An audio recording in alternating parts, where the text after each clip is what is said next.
vision comes with many expectations. But more than that, you're held to a higher standard. A standard that is way beyond that of the average person. And rightfully so, because you make your money in the public eye. But being in the public eye, you are held to a high standard, and you also have a significant influence over those who watch you. And you have no idea who watches you, which is why it is of ultra importance what you say and how you conduct yourself on the air. I'm going to discuss and cover 3 different areas that I believe is critical for you guys to have a long, successful career on the air. Those 3 areas are racial language, personal attack arguments, and social media. Now let's begin. What do I mean by racial language? Well, what I mean is discussing someone's race on the air as if it really applies to the conversation that you're having.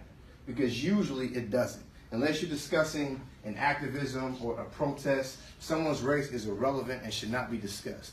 But if you decide to walk the fine line that is racial language, consider yourselves effectively in hot water.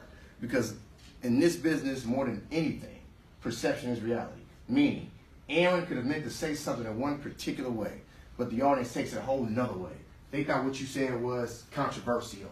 And so now they call the FCC, or they call Fox, and they say Aaron said this, or she said this. And now you got to sit in your boss's office and explain what you said, explain your thought process behind it, all because you chose to unnecessarily walk the fine line that is racial language. Here's an extreme example of that. Bill Maher is a white man. He's also a famous talk show host.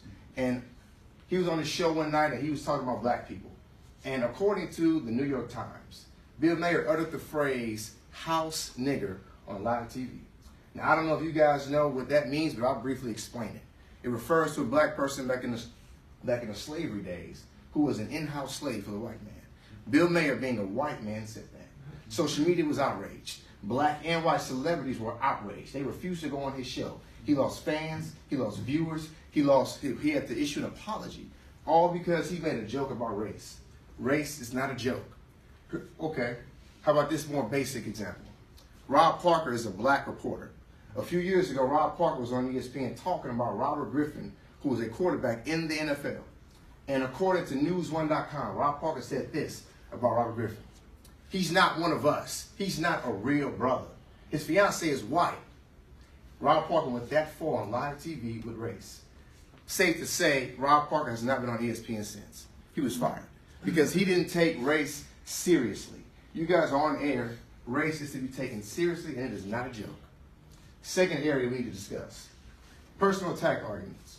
A personal attack argument is otherwise known as an ad hominem. An ad hominem, according to texasstate.edu, is an argument that focuses on a person's character rather than the evidence of their claims. Now, this area especially applies to you guys and your colleagues on the air. Let me explain. You guys are going to have discussions. They're going to escalate in arguments. They're going to get emotional. They're going to get heated. That does not excuse you from personally attacking a colleague on live TV. You will burn your bridge with that colleague.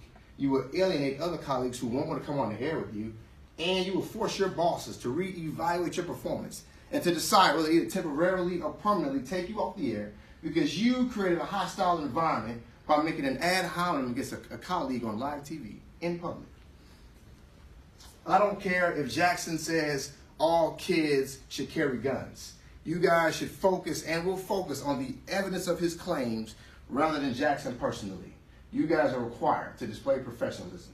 Publicly shaming and embarrassing a colleague on TV is the opposite of that. You will respect this company, you'll respect your colleagues, or you won't be here very long. Third and final area that we need to discuss: social media. This area is as critical as ever for you guys because you guys are about to go on TV during the prime stage of social media, which means anybody can say what they want about you or at you on social media, and you have to accept it.